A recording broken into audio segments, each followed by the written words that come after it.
Welcome to Understanding Today's Narcissist, where we explore how you can better manage and relate to the narcissist in your life. I'm your host and psychotherapist, author Christine Hammond. I'd like to take a moment to thank one of our sponsors, PsychCentral.com. You can find my articles listed at PsychCentral.com under Exhausted Woman.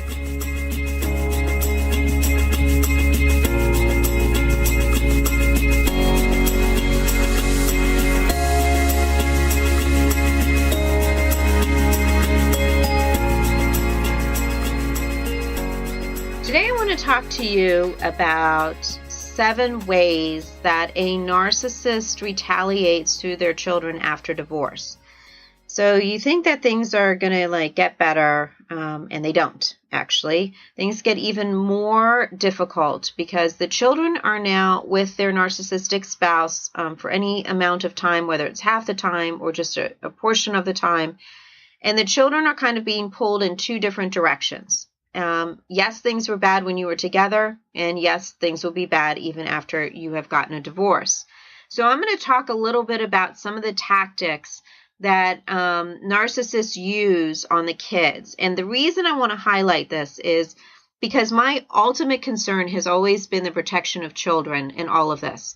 I'm more concerned about them than I am the adults. That might sound a little harsh, but it's true. And because they are the innocent victims in all of this. They did not ask for their parents to be their parents. They didn't ask to live in a certain situation or within certain environments. And they are most likely just victims through all of the abuse that has gone on and what they have seen or not seen and had to deal with by themselves. Children of narcissists have a difficult time sometimes growing up. And when they become older, they usually need some help along the way in order to keep themselves from becoming like their narcissistic spouse or from marrying one, because you often marry what you're familiar with, unfortunately, and that's kind of how the narcissism gets perpetuated down from one generation to the next. So along the way, if you are not the narcissist and you are in a divorce with a narcissist and you have children in that situation, here are some of the tactics that your narcissistic spouse is using on the kids. And this is just to help you understand what's going on in their life so that you can better prepare them for how to handle these situations. The first thing that's going to happen is a sense of projection. So the narcissist is going to tell the kids that they're not the narcissist, that you're the narcissist instead. And so any kind of negative narcissistic traits are going to be projected onto you, which of course they're super familiar with because they know what they are. And in many cases, they're not even embarrassed by it whatsoever. They're going to claim that you have no empathy and that you don't understand what the children are feeling. However, that's not the case at all. And they're also going to say that that the reason why that they have achieved what they have achieved or done what they have done is all because of the narcissist, and that the spouse had no help whatsoever, even if they were 100% supporting the marriage. So it doesn't really matter what the truth is. It only matters what the narcissist can kind of spin so that they come out looking like the better parent in front of the kid. And so they will project their own stuff onto you. That's number 1. Number 2, there's going to be unnecessary generosity. So there's not just gift giving at Christmas or birthdays, but there's unnecessary gift giving that's very over the top and kind of lavish at times. And this is done at random times to draw greater amounts of attention. So the narcissistic parent will give the child gifts that are just over the top. And they do this to get the kid 100% on their side. And they don't really tell them why they're getting it or anything. They just say, oh, I just felt like getting it for you, whatever, was thinking about you and got it for you. And what they expect in return from the child is appreciation, is thanks, is recognition. And they also expect the child to go back and tell you about it so that they will give a favorable view of the narcissist to you. So it's the problem is, though, is that the child then has to constantly feed that narcissistic need for attention. And when they don't do the praise, then the child winds up getting into trouble, which brings me to the next point, which is excessive and unnecessary discipline. At the exact opposite extreme of generosity is disproportionate discipline for minor infractions. So the kid didn't show enough appreciation to me or isn't grateful enough, and therefore I'm not going to get them a Christmas present this year. Or the kid mouthed off at me and said something that wasn't nice, so I'm taking their car away for 6 months.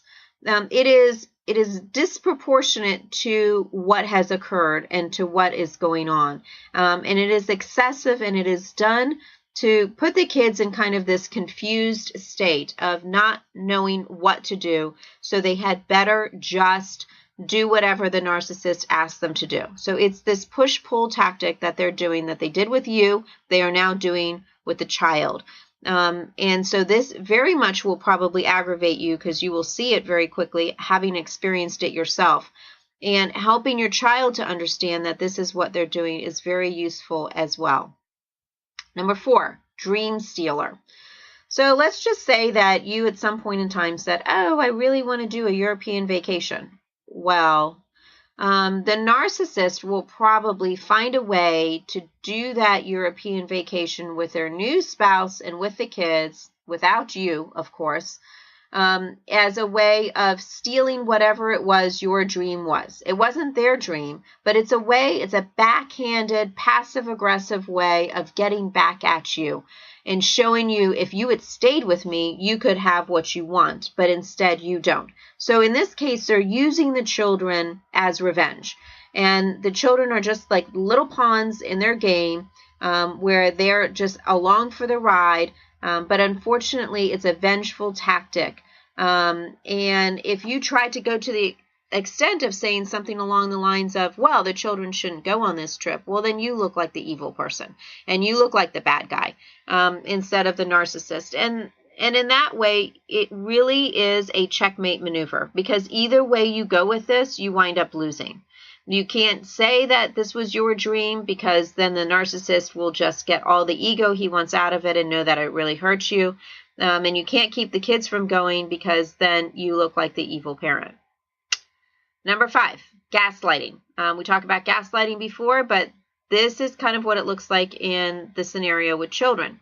So a favorite line of the narcissist is, that never happened. Your mother or father is making that up. They're completely crazy.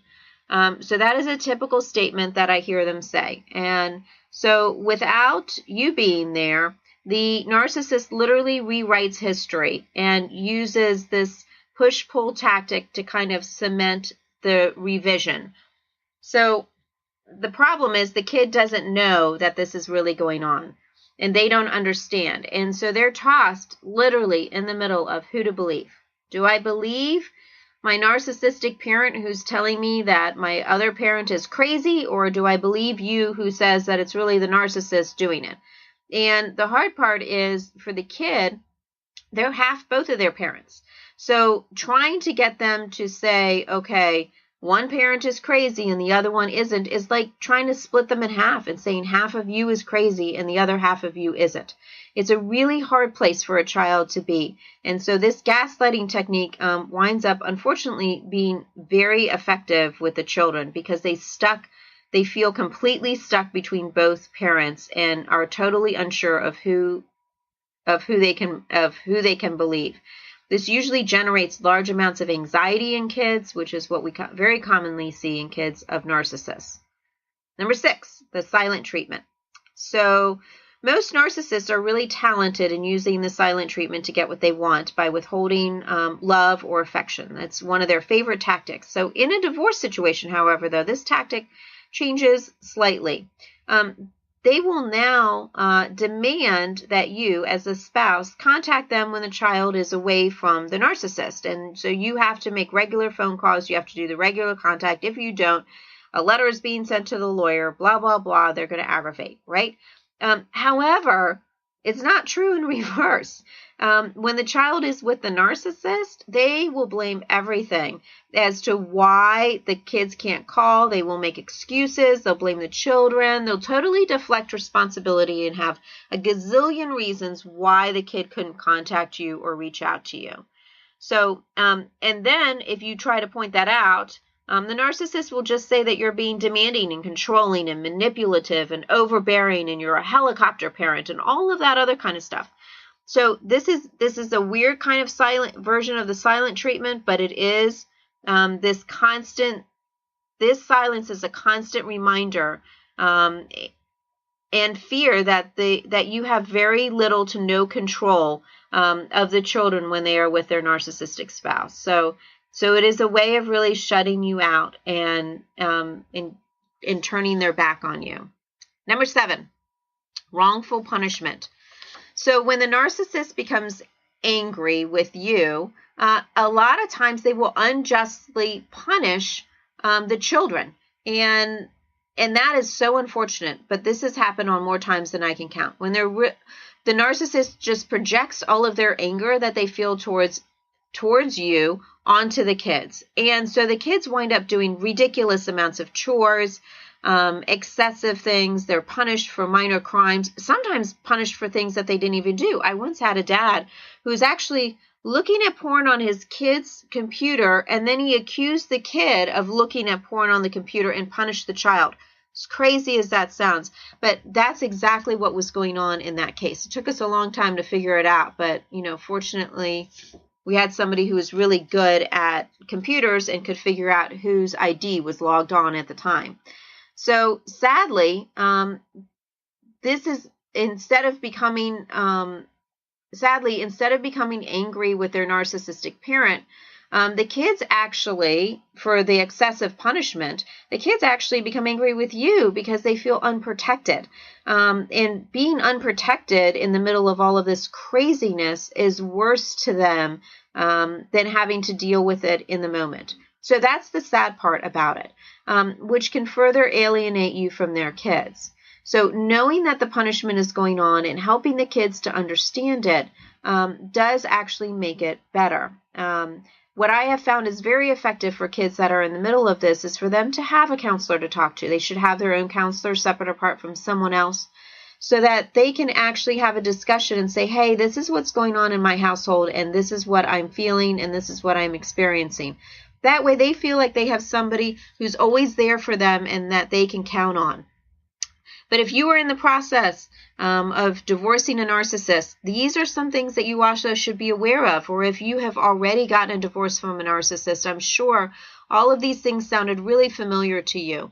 There are ways to help your kid get through that, and we'll talk about that in a different session. But for right now, helping your kid to identify this is what's happening to them and helping them to see some of the reality of what's going on is okay as long as it's age appropriate. Obviously, we can't do this with a 4-year-old or a 5-year-old or even a 10-year-old. They don't have critical thinking skills until 12. So you have to wait until they get older before you can explain some of this. And that's the hard part about this, is that time may not be on your side in this factor. But be very careful what you do say to your child about your narcissist, because it is going to get back your ex-narcissistic spouse, because it will get back to them. I hope this was helpful for you. We'll talk soon.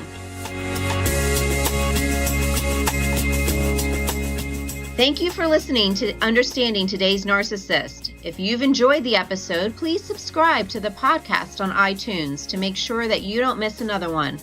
If you'd like to learn more, you can visit us at growwithchristine.com.